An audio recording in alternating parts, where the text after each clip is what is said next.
Welcome everybody, super excited. We are going to dive into how to create or request an instance. So if you're a first time user, you've created an account on ServiceNow, you just need to navigate to developer.servicenow.com, or you can just search for it too.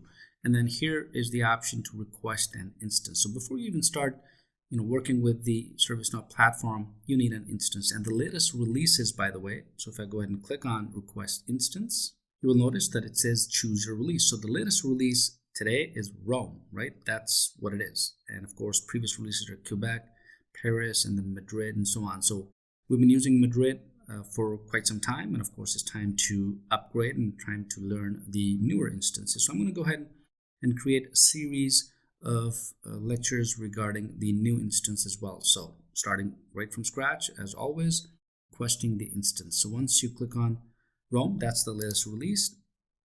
You can also go ahead and before you actually request, you can take a look at the release notes. So I already have them open here. So I'm going to navigate quickly to the release notes before we come back and request the instance. So here's the release notes for the Rome instance. So the Now Platform Rome release includes new products and applications, as well as additional features and fixes for existing products. These release notes, right, and to learn about more of the release, prepare for your upgrade and upgrade your instance. So if you already have an instance and you wish to upgrade, certainly this is the way you would go ahead and go to release notes, take a look at how to upgrade and prepare your upgrade for the newest release. If you do not have an instance or you would like to start afresh, you can certainly request the Rome instance or the latest release instance as well. And of course, it gives you the release timeline. Q4 of this year, which is pretty much end. In November, they are going to release the Rome patch 3. If they have other patches and security updates are to be announced.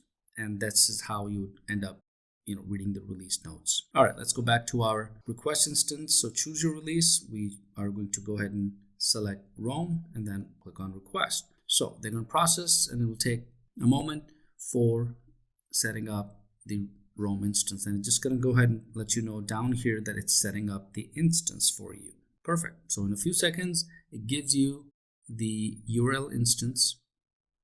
This is your URL, so make sure you go ahead and save it. And of course, also gives you the username, admin, and then your password.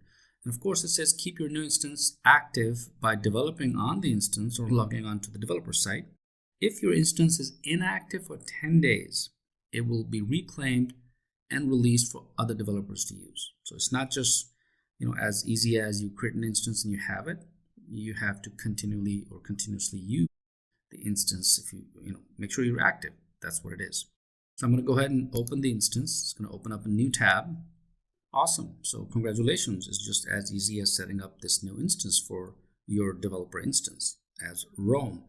Now, of course, on the left, you'll see pretty much the same on, the services, the tools, and use them accordingly, right? So with the previous versions like Madrid or other versions, pretty much all these are same. There are some newer changes that, of course, I'm going to be going and highlighting as we move forward, like, workflow and other areas that I will also highlight. But pretty much if you're already using this course and you're working with the older instance, you will see them, all of these options, same, right, as far as the system administration is concerned. All right, so that's really how you would set up. And then of course, once you're here, you can then continue to use this platform. I hope this helps. Let me know if you have any questions. We'll be happy to answer. With this, let's move to the next lesson.